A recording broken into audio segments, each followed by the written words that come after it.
हमार गाना देखे खातिर हमार चैनल के सब्सक्राइब करी और बेल आइकन के जरूर दबाई। प्रेम से बोली बाबा बासुकीनाथ की।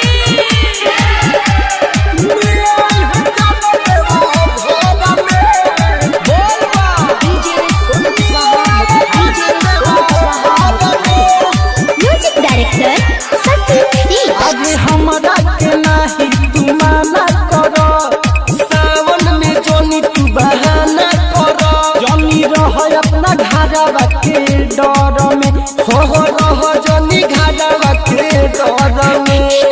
मिले हसन देवा घर में, मिले हसन देवा घर में, मिले हसन देवा घर में।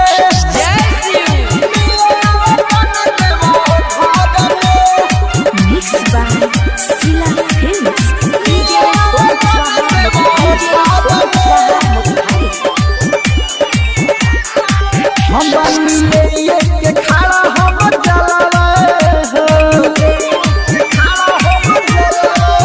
तनी बुझा तू दिलवा के हलावे हो।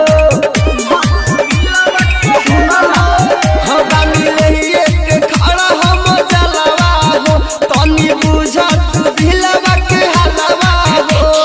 जल्दी से आजा पंजरवा हो, हमके देखा दो नजरवा हो।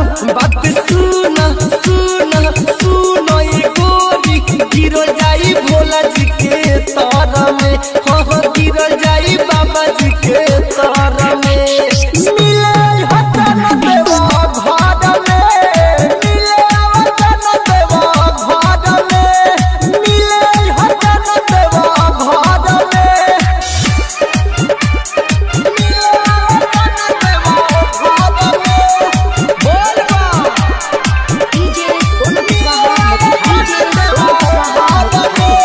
म्यूजिक डायरेक्टर भैया के दिल न दुखावा हो,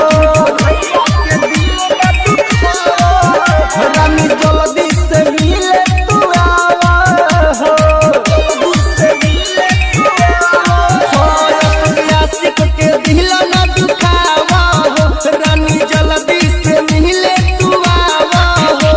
सासिया मिथल सुफानी हो, रोहित के संगे खड़ा बहानी हो।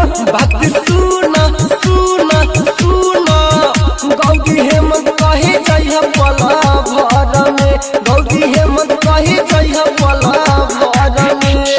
मिले वचन देवा घर में, मिले वचन देवा घर में, मिले वचन देवा घर में। जिला recording studio Motihari. Contact number 9123 12 12 58। अरे पूरा इंडिया हिली बाबू, खाली तू देखत जा।